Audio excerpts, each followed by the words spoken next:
bukan matematika. Bukan juga pelajaran sains yang rumit. Namun apa yang diajarkan di sebuah sekolah sederhana di pedalaman Papua ini justru membuat banyak netizen terharu. Bahkan menyebutnya sebagai tamparan bagi dunia pendidikan modern. Di saat banyak sekolah berlomba menghadirkan teknologi terbaru ke dalam ruang kelas, anak-anak di sebuah lembah terpencil Papua justru sedang belajar sesuatu yang mungkin jauh lebih penting untuk masa depan mereka. Jauh di balik pegunungan Papua Pegunungan, tepatnya di Kabupaten Tolikara, suasana belajar yang berbeda terlihat di sekolah Lentera Harapan Mamit. Tidak ada layar digital canggih, tidak ada ruang laboratorium mewah.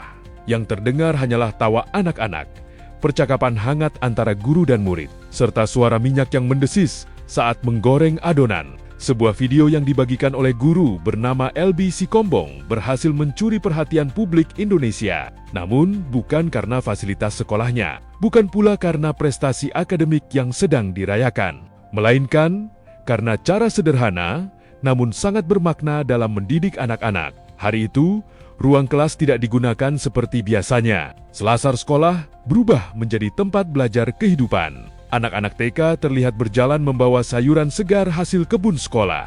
Dengan langkah kecil dan wajah penuh semangat, mereka mengantarkan hasil panen tersebut kepada kakak-kakak mereka yang duduk di kelas 6 SD. Dari situlah sebuah pelajaran berharga dimulai.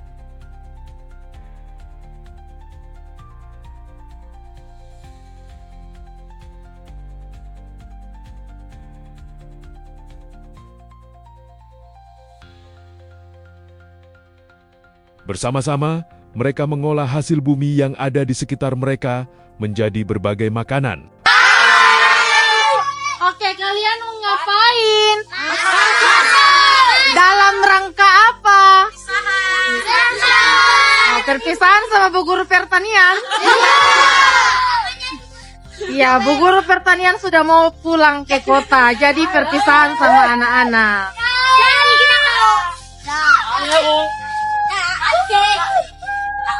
Ada yang membuat bakwan sayur.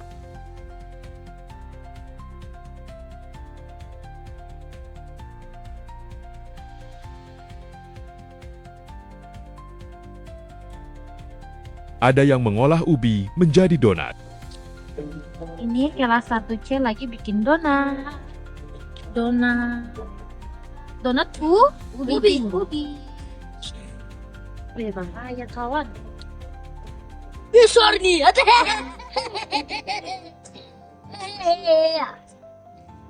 Iya. Kamu suka makan donat? Iya. Lebih suka donat ubi kah donat biasa? Biasa dengan Donat pernah makan donat labu kah belum? Iya, labu kuning itu ini apa namanya, naga burung kau? Naga buru. Itu dibikin itu donat enak lagi, warna oranye. Pernah dong. Kasih kita boleh. Kasih kita ini. Nanti kalau ibu guru bikin ya. Ada pula yang membuat bakpao isi kacang. Kamu yang bikin kah? Iya. Kita bikin. Ini kamu bikin untuk tujuannya apa ya? Semati. Kita sedang produksi. Hasil tanah mereka. Tanam apa? Kacang. Ya. Oh, ini kalian bikin bakpao isinya kacang. Ya. Supaya orang-orang tahu kalau kamu juga punya hasil Hasil kerja dari bumi ya. Hasil bumi ya itu kacang. Mantap. Keliton ini bahaya ya.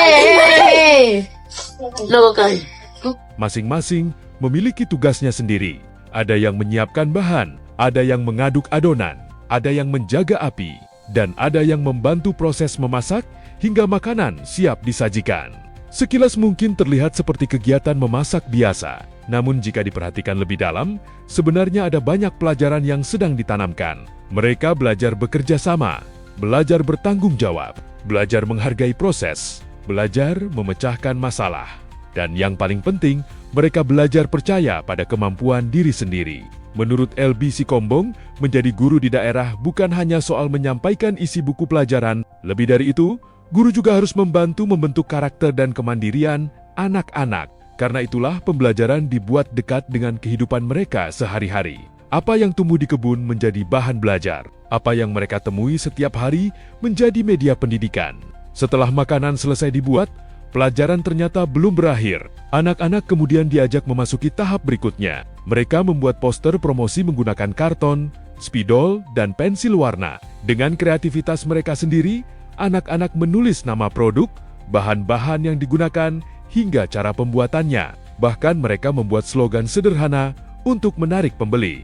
Tak lama kemudian, suasana berubah layaknya sebuah pasar kecil. Makanan yang telah dibuat dipajang di atas meja. Anak-anak bergantian mempresentasikan hasil karya mereka di depan guru-guru yang berperan sebagai calon pembeli. Di sana mereka belajar berbicara di depan umum, belajar menjelaskan ide, belajar menawarkan produk, dan belajar memahami bahwa sebuah hasil memiliki nilai jika diolah dengan kreativitas dan kerja keras. Inilah yang membuat banyak netizen tersentuh. Di tengah berbagai keterbatasan yang ada, anak-anak ini justru mendapatkan pelajaran yang sangat dekat dengan kehidupan nyata. Banyak warganet memuji dedikasi sang guru.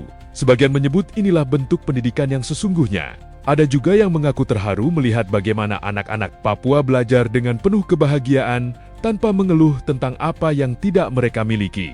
Kisah dari Tolikara ini seolah mengingatkan kita bahwa pendidikan bukan semata-mata soal gedung megah atau perangkat teknologi. Pendidikan adalah tentang bagaimana menumbuhkan karakter, rasa percaya diri, kemampuan bekerja sama, dan keberanian menghadapi masa depan. Dan dari sebuah selasar sederhana di pedalaman Papua, pesan itu terdengar begitu jelas, bahwa anak-anak Indonesia dimanapun mereka berada memiliki potensi yang sama untuk bersinar. Asalkan ada guru-guru hebat yang mau membimbing mereka dengan hati. Itu biasa ambil baru kasih buat bensinnya. Oh iya. Nanti gitu dedek. Sekarang itu buat Ini adalah pekerja-pekerja bunda.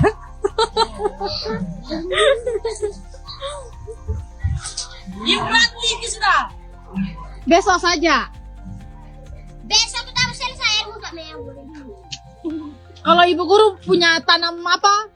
Tanam sawi banyak, nanti saya kasih kamu. Iya Iya. Sawi apa? Sawi bunga kan sawi itu. Sawi bunga lah. Itu sapunya ada itu banyak. Sawi bunga tapi dapat ini.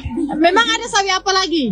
Sawi itu bunganya. Ya biasa boleh sawi kol. Sawi kol ya kol, sawi ya sawi. Sawi yang biasa. Sawi itu kayak kol sawi putih. Oh, sawi putih beda lagi memang. Bu. Sapunya itu sawi kol. Itu sawi bunga tuh katanya begitu. Menurut kalian, apakah metode belajar seperti ini seharusnya lebih banyak diterapkan di sekolah-sekolah Indonesia? Tulis pendapat kalian di kolom komentar. Karena terkadang, pelajaran paling berharga bukanlah yang tertulis di buku, melainkan yang mengajarkan cara menjalani kehidupan.